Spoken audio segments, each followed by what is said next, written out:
on the horizon.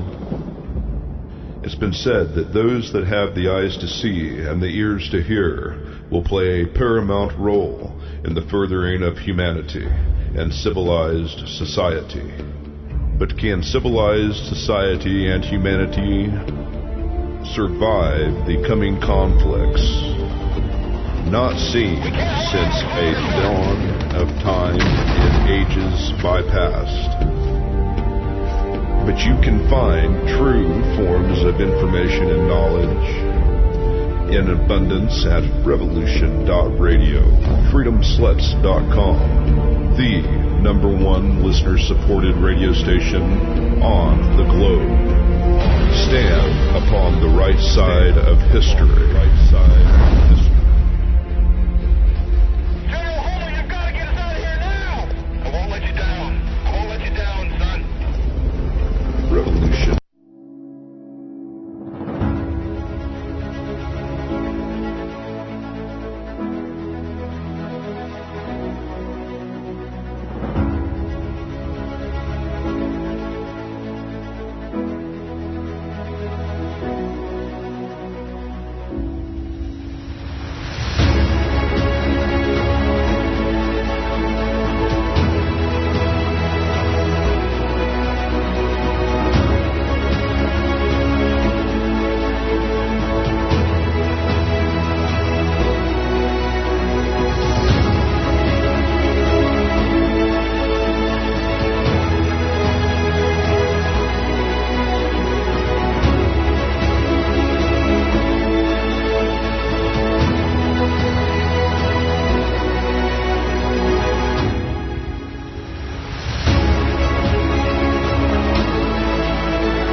Hey, and good morning.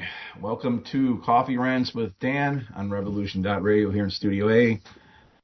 I am the spiritual anarchist Dan, your host, and today is February 19th in the year of all of us, 2026.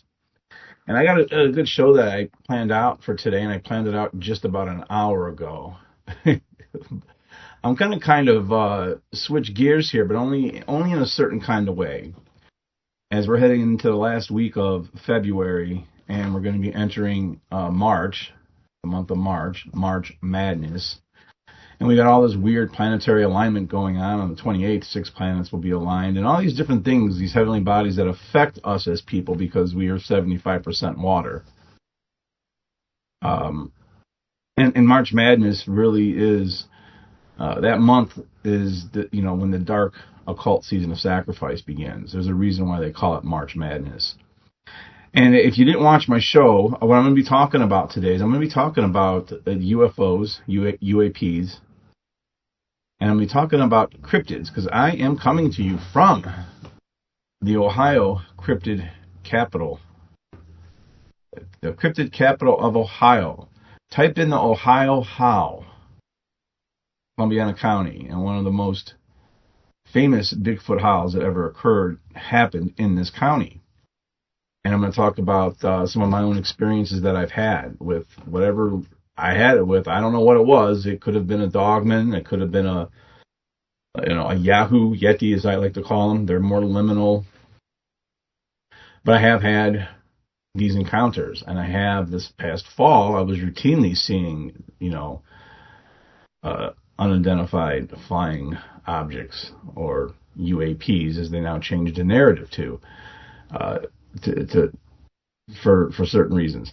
If you didn't look at my last if you didn't get to hear my last radio show, I did a radio show on truth versus deception. Truth versus deception. And I posted it on YouTube, on my YouTube page at Spiritual Anarchist Daniel AR 5907. That's at Spiritual Anarchist Daniel AR 5907. I'm also on the OneGreatNetwork.com. Go check them out. But you could also just go to the archive section of Revolution Radio and get a better sounding, actually. When I put it into, sometimes if I film with OBS as I do the radio show, the volume sometimes doesn't come across as cleanly as I would like it. So I'm not even going to do I'm not doing OBS today. I'm just doing a radio show, and tomorrow I'll download they usually have it saved for us, so you can go and download the audio file, and you can listen to it. But it was good information on truth versus deception, because throughout our history we've been deceived a lot, and some X amount of years later we have UFO disclosure, we have all these other things going on. And when you see anytime the people that run the government or any organizations want to reframe something, they'll use a different adjective. Okay, unidentified aerial phenomenon, UAP. So why is that? Why did they go for years calling it a UFO to now calling it an unidentified flying or whatever aerial phenomenon? When there's changes like that, I think there needs to be more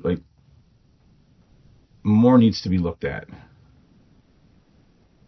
And with everything going on right now and disclosure happening, and I talk a lot on this show about natural law. Everything, of course, ties back into natural law and the dynamics of the consequences of human actions.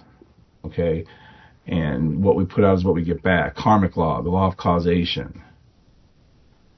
If we don't start living in accordance with that, our whole world, we're all going to meet the same fate. So don't think I'm getting away from that topic. Everything I'll talk about is going to tie back into that. But all the different lies that people are telling. Talk to somebody who's actually had a cryptid encounter, and you'll know immediately. You'll feel it through the energy. You'll feel it through how they're talking. You'll know if they're lying or trying to deceive you. Anytime there is a narrative change, or anytime you see on TV the words get changed to try to mean the same thing, but just something slightly different, just know that there's a contradiction within that system that exists for a reason.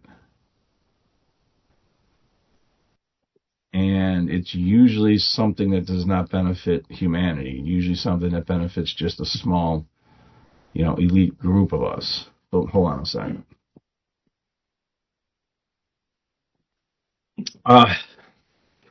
So yeah, I'm going to be talking about dogmen.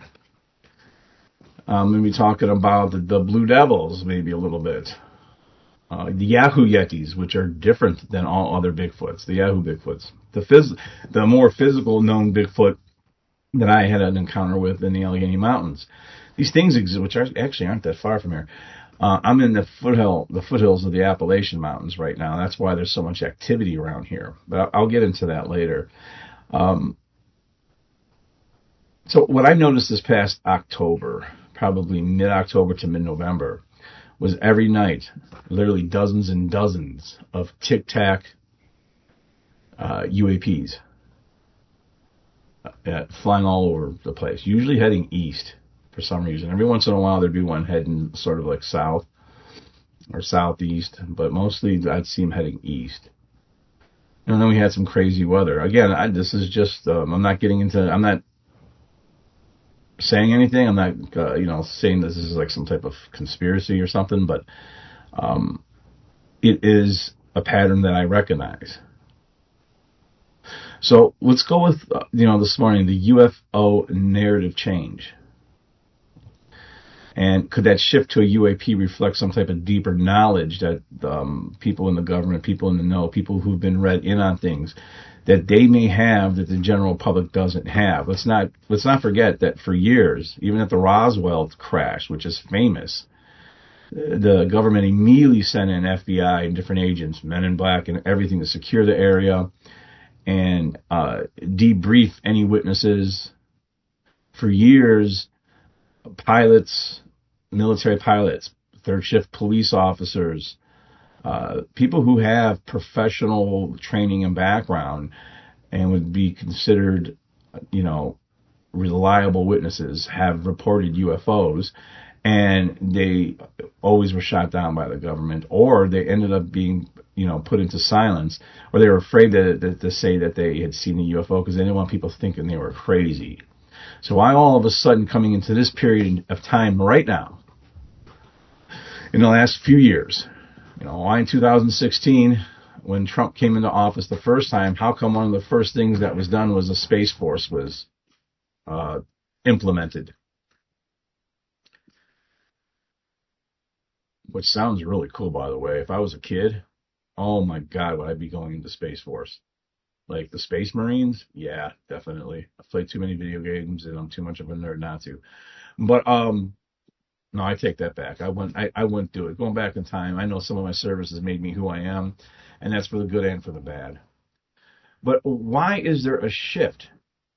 And you don't need to have conspiratorial thinking to make the case that this shift is because somehow, you need to understand that intelligent agencies reclassify things when their internal model of a phenomenon changes. So as they gain more knowledge, they may revamp something, reframe something, reword something. It's not always for the bad, but it should raise eyebrows, always raise eyebrows. So there's two serious possibilities that professionals in aerospace, defense, and intelligence circles discuss privately. Okay? And this stuff, you can just look it up. All you have to do is a little bit of cursory research. You can look this up. You can read this. And I've been studying this for quite a few years now, 7 or 8 years, pretty solid, along with everything else, because it's all interconnected. But the phenomenon with UAPs, unidentified flying or unidentified aerial phenomenon. I'm so used to saying UFOs. Across the Navy, the Air Force, and in intelligence reports, the objects themselves, they appear without observable propulsion. They accelerate without inertia. They change directions instantly. Something traveling at a high rate of speed changes directions very fast instantly. If we're going by the normal physics that and technology we understand, whatever's inside that thing is going to die. And you don't have to be a scientist to figure this out. All you have to do is be on the scene of a 25-mile-per-hour car wreck into a telephone pole and someone wasn't wearing their seatbelt. So imagine if something's traveling like thousands of miles per hour, what would happen? There's some type of technology there. Okay, these things appear and disappear on sensors. So are they going in and out? Are they interdimensional? Okay, transdimensional. They move between the air and water without slowing down at all.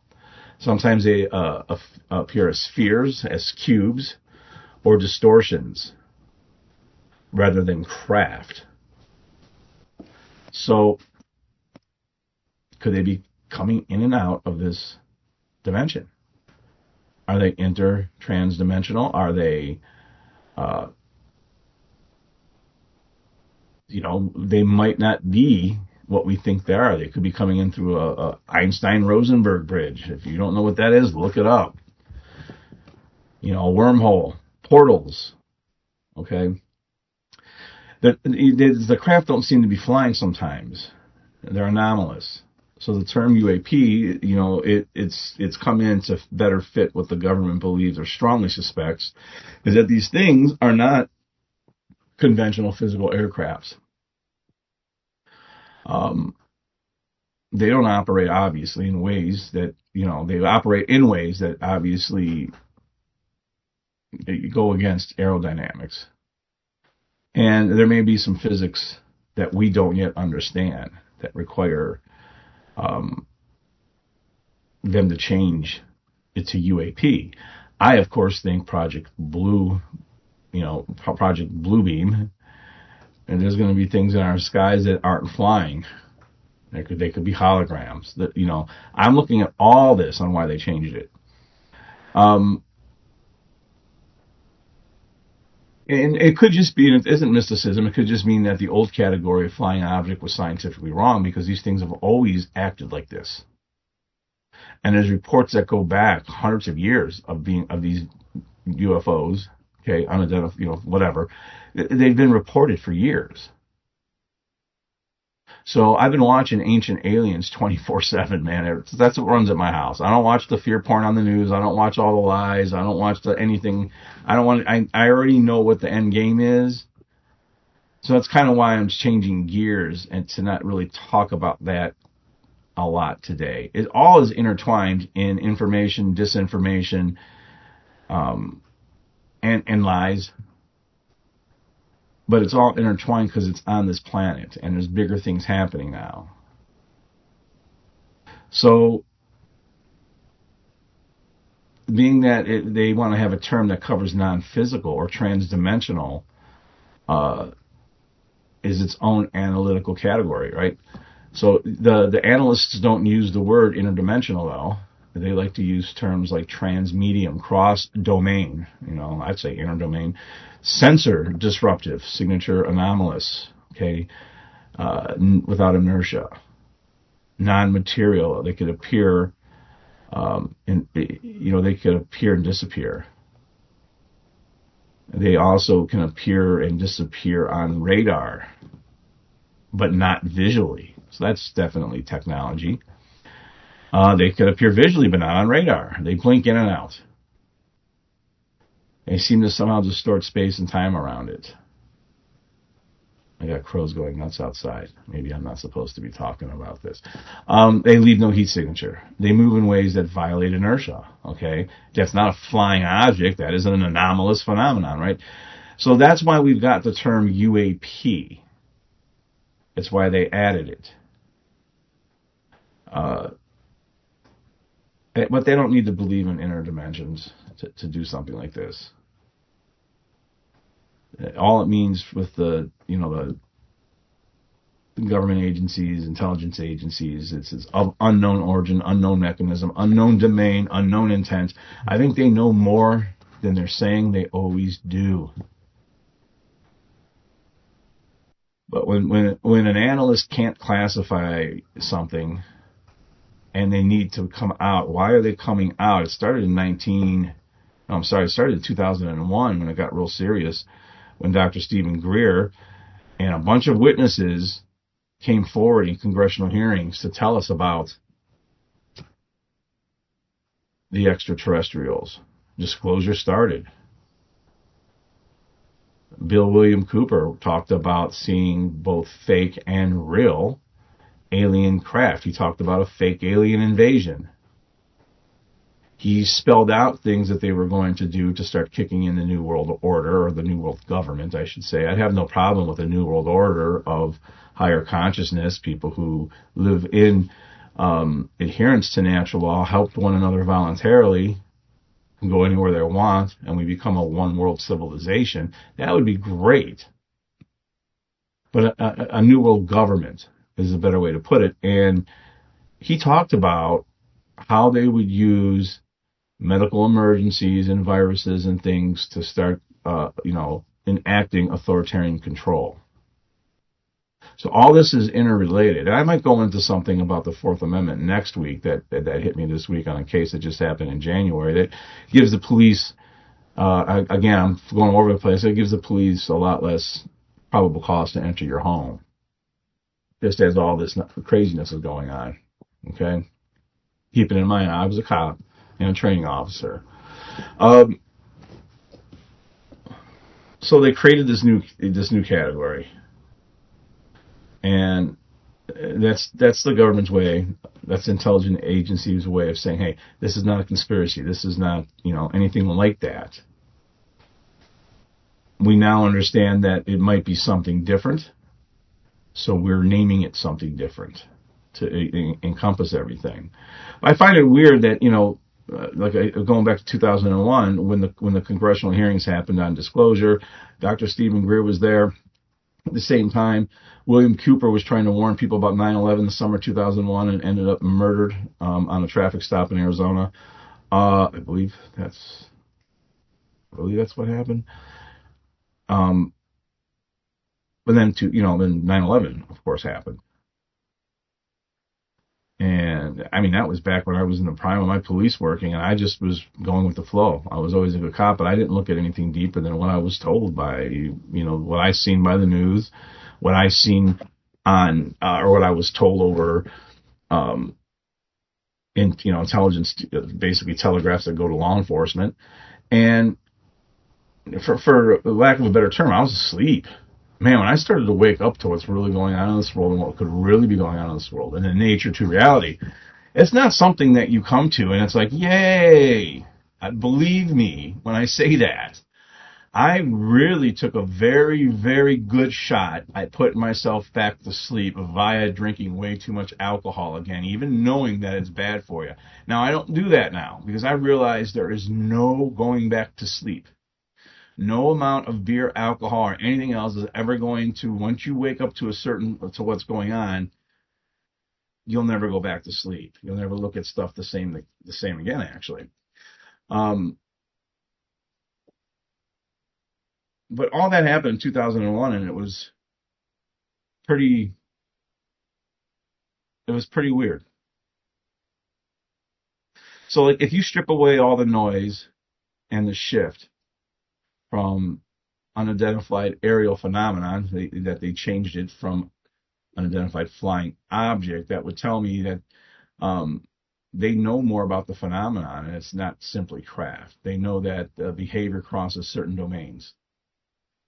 They know that it could appear and disappear, and sense are anomalous.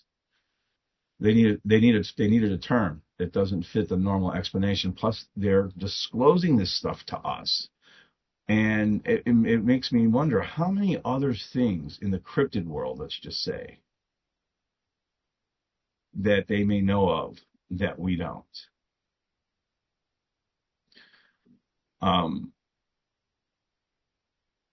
Let me see here.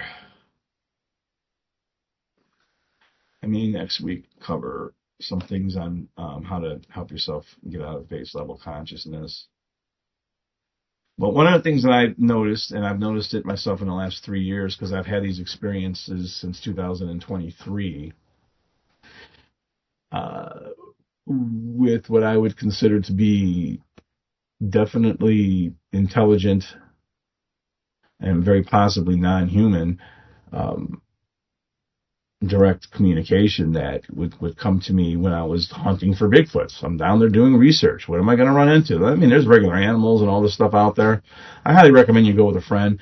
Not only will it make time go by because it could be very boring, but you'll be safer. When I was in the woods by myself, the one time I was thinking to myself, I know I've been trained. I know I was a Marine. I was nervous in the woods by myself with the stuff I was hearing. I'm like, man, even Navy SEALs have swim buddies. Some scout snipers take a partner with them. Not many people go out alone, and I probably shouldn't have done it. But I had a serious encounter that night. Something ran up to my Jeep, hit my Jeep. And I heard it. I felt it. I seen a quick flash, a black go by right below like the window, and it could have been anything, but the Jeep moved, and it was very fast. I got out instinctively. I had no time to think. I wasn't being stupid. Maybe I was. I wasn't being brave. I just had no time to think. I had my phone out. I didn't have good camera equipment. It was just I did this on the spur of a moment. I tried to run around this direction and went around my Jeep, and it was just simply gone. And then I, filmed the area. I stomped around. I ran. I wanted to, be able to compare the speed to what I heard, and whatever it was moving very fast. Again, I don't think I'm an important enough guy for any government agency to be using acoustic technology to make me hear some stuff. Okay, because that technology does exist. You never can be taken out of the realm of possibility. That's one of the things that I liked about. Let me see something here.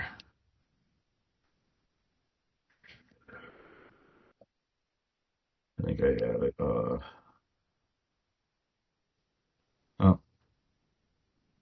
I'll come back to it. It'll come back to me. I'm sorry, folks. I kind of just had a brain lapse. Travis Walton. Travis Walton. That was one of the things I liked about the Travis Walton UFO abduction case. He passed every lie detector test, and they sent all agencies against him. And he passed every lie detector test. Now, there's physiological reasons those things aren't always admissible in court, but he passed them. And he finally said, one of his famous sayings is he's come to realize that people will only filter the truth through the screening mesh of what they want and do not want to be true. And one of the things he said is, hey, I don't know if I was abducted by aliens or abducted by an agency or human beings in some type of technology that were pretending to be aliens, but I was abducted. That's what he was. And I've never been abducted. That's one of the reasons why I like what he said. He doesn't put anything out of the realm of possibility, and that's how you have to look at things. But what I'm seeing is, why are cryptid encounters right now? Dogmen, Bigfoot, the Yahoo Yeti, which is a whole different type of Bigfoot. That's one that seems to kind of go in and out like it's interdimensional. Very weird. These things could hide for a reason. But why are cryptid encounters rising? And people aren't imagining this. It's happening across the country, and especially in places like this county I'm in right now, Columbiana County. It's the cryptid capital of Ohio. Reports of dogmen, fae-type beings, shadow figures, liminal entities have surged. And the pattern is consistent. It is widespread, and it's widespread and cross-cultural. It can't be just dismissed as coincidental anymore. And people stay silent for decades, right? Military pilots are afraid to report UAPs. Park rangers stay quiet when they see, Bigfoot sometimes. Police will whisper instead of filing reports. Or they'll file a report that plainly, they don't want to get taken off the job, like they're imagining stuff, right? Just like the same people that will try to put you on a 72-hour hold in a psych ward, let's just say, because of something that is very real that occurred, and they don't believe you. I'm not saying this from a personal standpoint. When I worked in a medical facility, I had the unfortunate job of dealing with medical staff that would, infuriate or get a patient to get irate just so they can medicate them, so they didn't have to deal with them the rest of their shift. This was a recurring pattern, one that I actually started to investigate. But, these same people doing that to you, they believe in the bearded invisible man in the desert sky. So that's a fucking contradiction right there. Excuse my... Damn, I can't get by one show without saying it. All right, but, we're in this era now of disclosure, and everything's happening openly. Okay, so stigma behind talking about it is collapsing, and sightings are pouring in. So the question becomes, why now? Why this moment in history? And why is always the big question. Because if you can't answer the why of something, there's definitely some type of contradictions going on there. There's definitely something going on there that isn't going to pass the sniff test. If you can answer the why of something, then that starts leading you more towards the truth. Okay, so these beings exist. The reports are too consistent to ignore. And I'll get into, a couple of my stories about it, but when thousands of unrelated people from all over the country describe the same gait, the same eye shine, the same mimicry, the same forest edge behavior, okay, the same emotional pressure or presence you feel, okay, you're not dealing with mass imagination here. And I could almost feel that night, because there was at least two of them that were around, and they kept circling this 4 mile area, and they were doing it quickly. Actually, I'd hear the dogs 2 miles down, and I knew, oh God, okay, they're there. Within 5 minutes, there's 5 to 6 minutes, they're going to be up by me, and they were doing things. So I felt this fear energy. Like, I did not want to stay. I don't know why. I had made up my mind I was going to stay the whole night no matter what. And it was camping, so, I was allowed to be where I was at. And I stayed. But I'm telling you, I felt it. It's a pressure. You can feel it, especially when they're there and they're verbalizing to you. Okay? And then they threw walnuts at my Jeep. Then finally, they didn't get enough of a rise out of me, and they hit the Jeep like I was being tested or something. So I kind of, when I jumped out of the car to try to get some photos of it, I said out loud, "Hey man, I like y'all. I'm good with y'all, but don't be effing around." And I like these things are going to listen to me if they are anything like, if it was a Bigfoot or a dog man or something, they'd probably tear me in half. It could have just been an animal. I can't take that out. It could have been a wolf. It could have been a big dog or something, but it disappeared so quick. It was weird. And I've seen UFOs in the mountains on my way back to the Naval Academy. I've seen orbs. I've seen an orb as a kid, and I have friends still alive that were with me that can definitely substantiate that. The Bigfoot encounter I had in the Allegheny Mountains with my ex-wife, she can substantiate that. She was scared to death.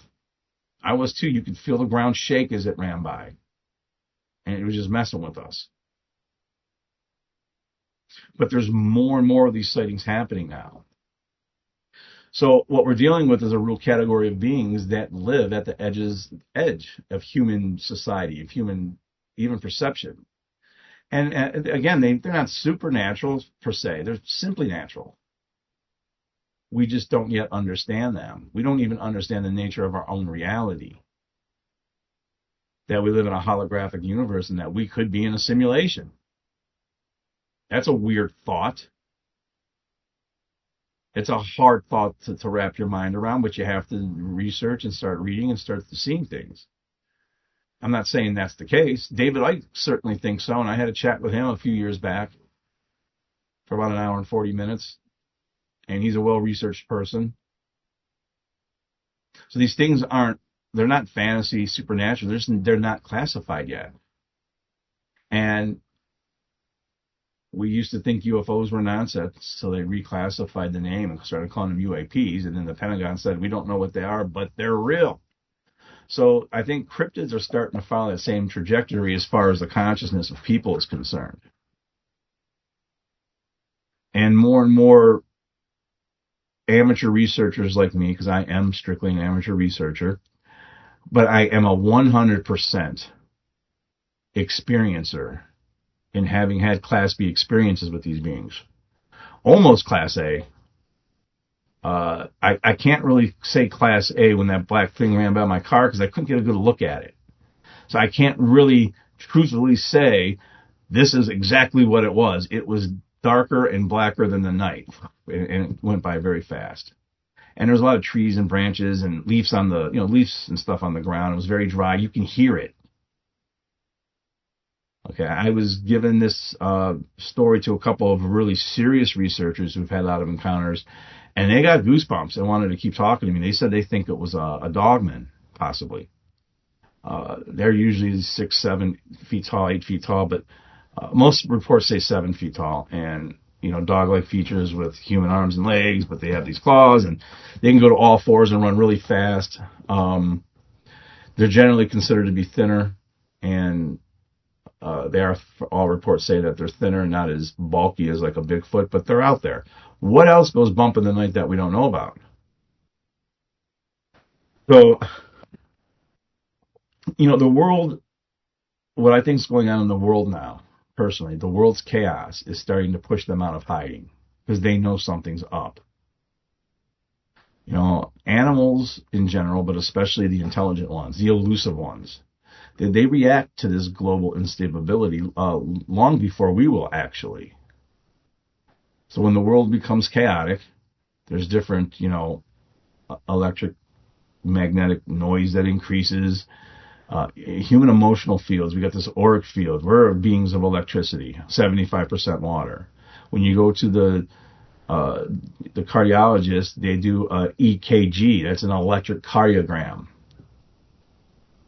So we also are encroaching on more and more of their spaces. So their migration patterns will start to shift.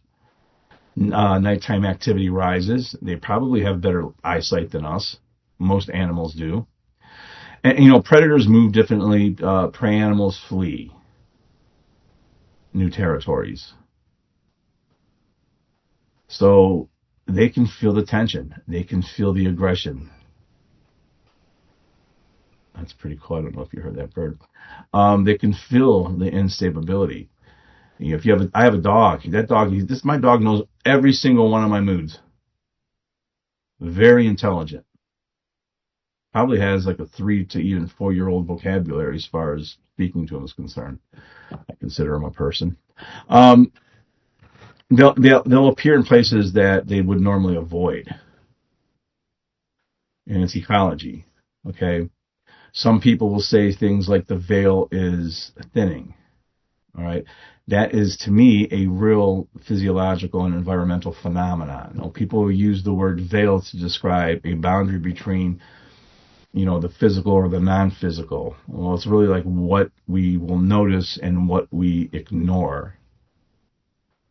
So when society in general, think back to the 80s, even the mid-90s, when society in general is calm, people stay in a routine. When society gets chaotic and they have people in fear, people become hyper-aware. So that veil thinning could be nothing more than heightened intuition and heightened pattern recognition. More sensitivity, emotional resonance. And if you can combine that with more people wanting to get out into the woods than ever before, because there's something inside of us that's telling us these cities are stealing our senses. Because we're animals too. We're just really smart ones. We're part of the animal kingdom on this planet. We just have higher consciousness and we're smart ones. So people will spend thousands of dollars on camping equipment to pretend they're homeless. Think about it. You know, if you really want to do real camping, go camping, have a fire starter with you, have something to start a fire with, have a knife, and bring a tarp. That's real camping. You can cook food right on a freaking rock. That's the kind of camping I did in the Marine Corps. I don't do that kind now. Now I got a canvas bell tent and you know, I'm glamping when I go out there. But I really don't like that tent because although it's harder to be collapsed than a regular tent, I still can't see outside real well. And I had an encounter one night on my own on the side of a mountain at a state park here in the state of Ohio. And one morning I wake up, something is really sniffing at the tent, like big sniffs. It's freaking scary. I thought it might be a bear. And then I felt something down at the bottom near my foot, near the tent canvas, and I just kicked at that spot. Then all of a sudden, I got a video. I videoed part of it.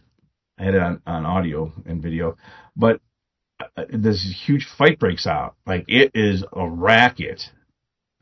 And then I find out later on, it wasn't a bear. I thought maybe it was 2 raccoons, but then when I went down and talked to the people, like, oh no, those are 2 bobcats. So I had 2 bobcats sniffing around my tent, and that's scary. But I think 2 bobcats can pretty much mess up a human being, and they were hungry. I think when I kicked at it, it hit one, and that reaction caused the other one to do what it did, and they just got into this big cat fight, and it was very scary sounding. how I stayed there, and that was my first morning there. After my first night, that was my first morning there. So the rest of the week, I parked my Jeep with an automatic start. I could just press a button and Jeep would start. I basically had that right next to the tent, in case that happens again, and they didn't come back, which was good. But more people today are willing to report what they see than there were there before, because they have finally, because people are looking now. People are getting out into nature more. They want to escape the matrix.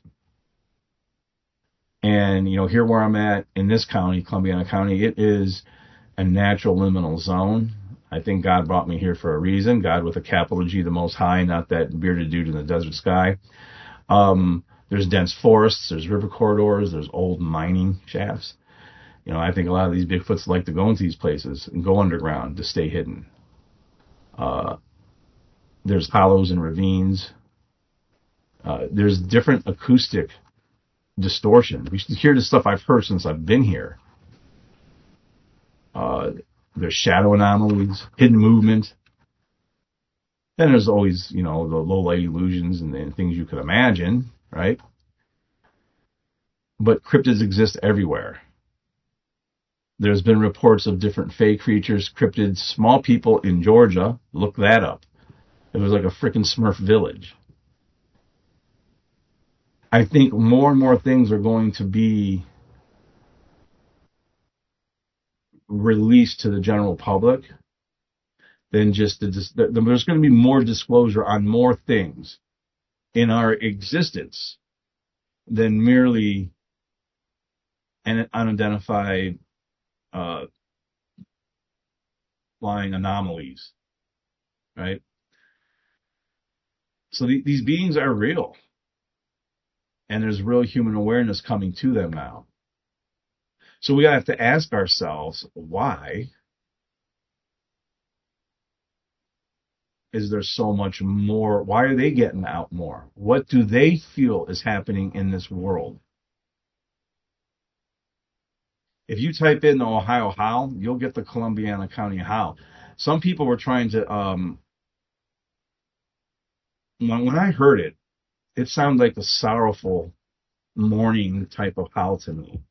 It didn't sound aggressive. This creature was sad. That's what came to me, because I'm an empath. And empathically, that's what I picked up on. Some people were saying it was, being aggressive. It was showing this is its territory. No, this thing was sad. There's been documented sightings of UFOs dropping off things that look like, Sasquatches, Bigfoots. Could these beings be leftover hominids that were experimented on from the time of when we had giants on this planet who were pretending to be gods, the Anunnaki, who created a slave species, which became us? Read Slave Species of the Gods by Michael Tillinger.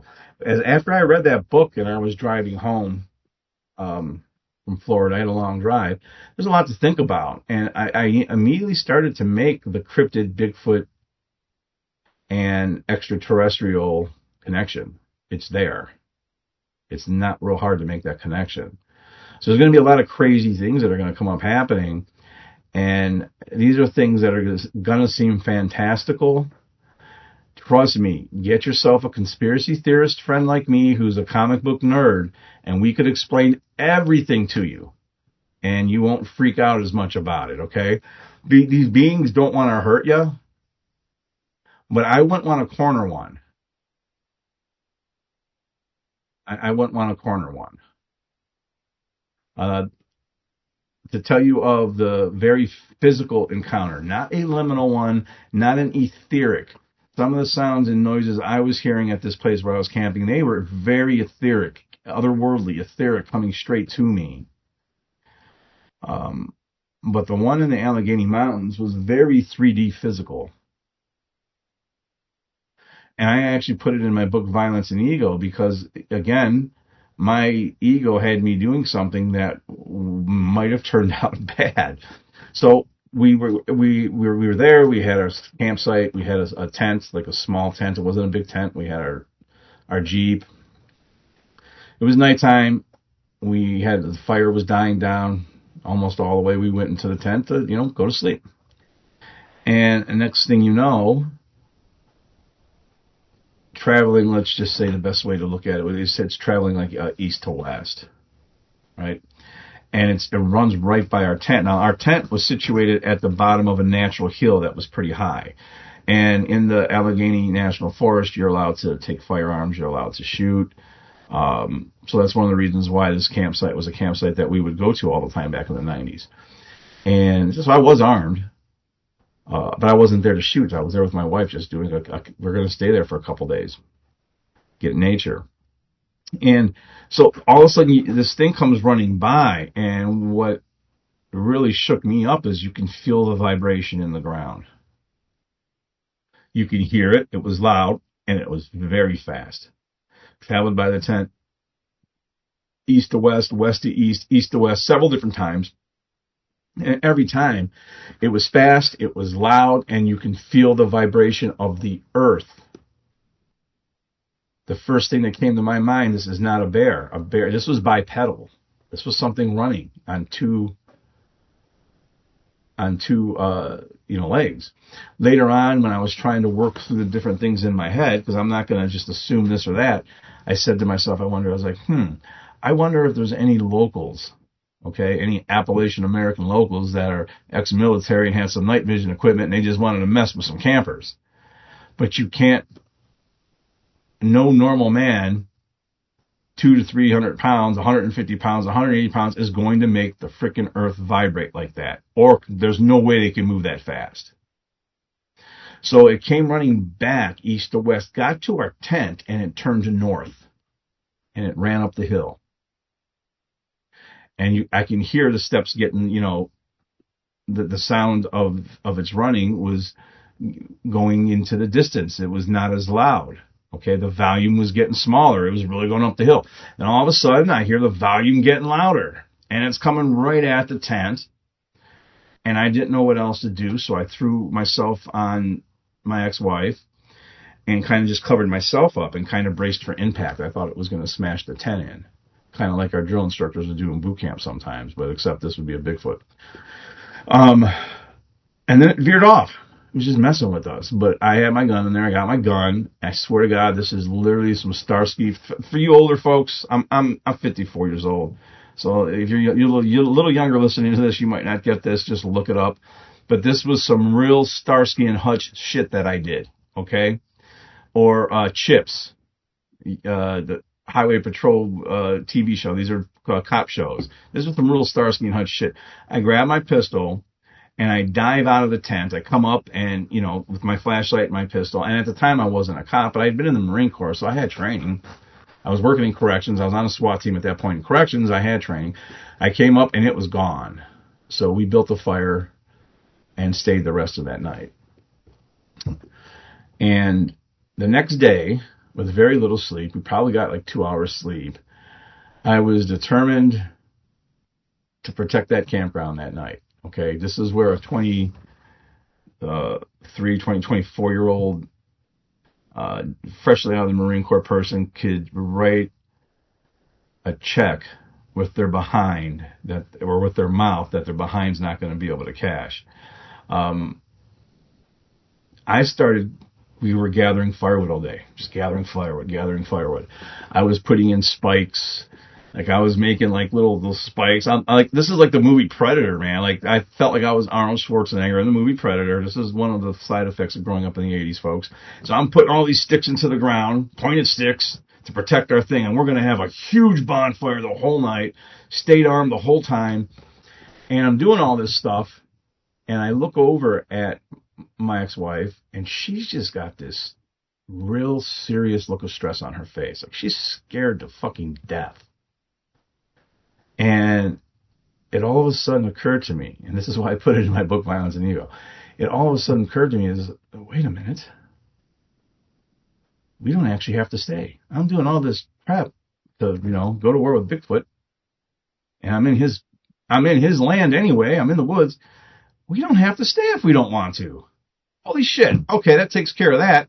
So I was like, hey, let's have a big fire and then we're going to bounce. So I didn't, we didn't gather all that wood for nothing. We had a huge fire, stayed there. And like right after sunset, the fire had died down enough to where we could put it out. I didn't want Smokey the Bear coming for me.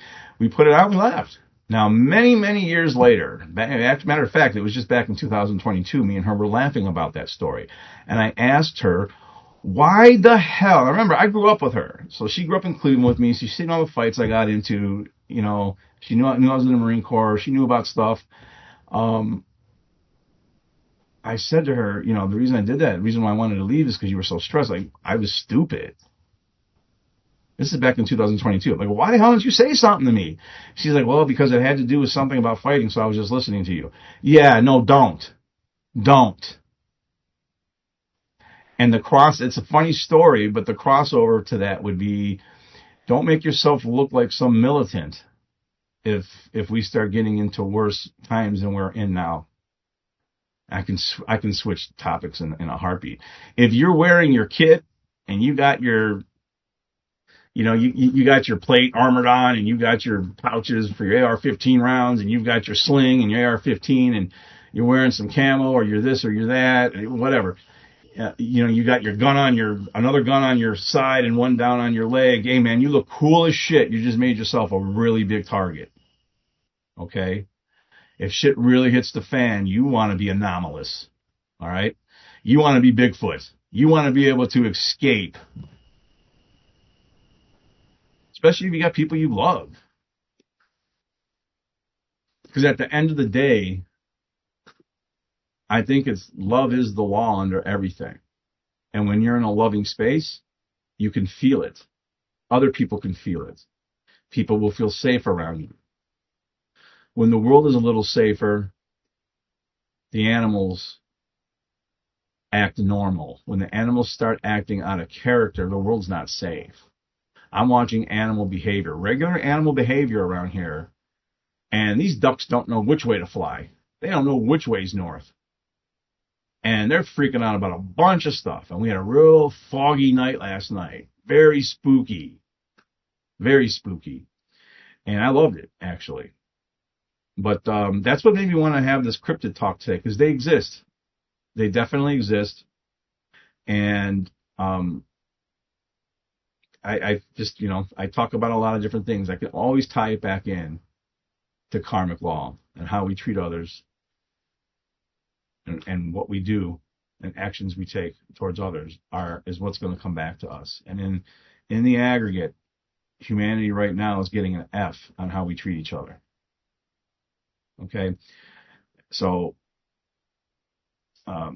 if you stayed through all that, thanks for listening. I wanted to say anyone who follows me, like I'm off Facebook for the next couple months. I'm not religious, but I decided I was going to take a certain amount of days off for Lent. Lent's the time of year, but I'm not religious. Just for spiritual reasons, that Facebook was taking up too much time. I'm still on YouTube. I'm still doing these radio shows. I'm still posting content on One Great Work Network, and I'm still around. You can find my email address on my YouTube page. Anybody who wants to talk, I'm more than willing to talk to anybody about anything that I know. And believe me, I have a wide array of things and experiences to talk about. Trust me. But anyways, with that said, we're almost at the 1 hour mark, and I've been cutting it a little close the last couple of weeks. So we're almost at the 1 hour mark, man. I hope you guys enjoyed. I hope you guys got something out of it. That's just some stuff that I'm noticing, and it takes some time to notice it because people are noticing it. Animals are acting differently. There's more cryptid sightings. People are paying more attention now. We're more hyper alert. They want to keep us in a state of fear. This is why this is happening. Plus, these things, they know something isn't right.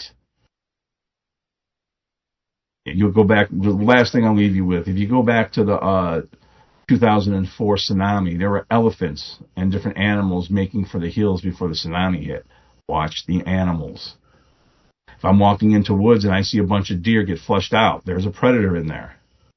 Watch the animals.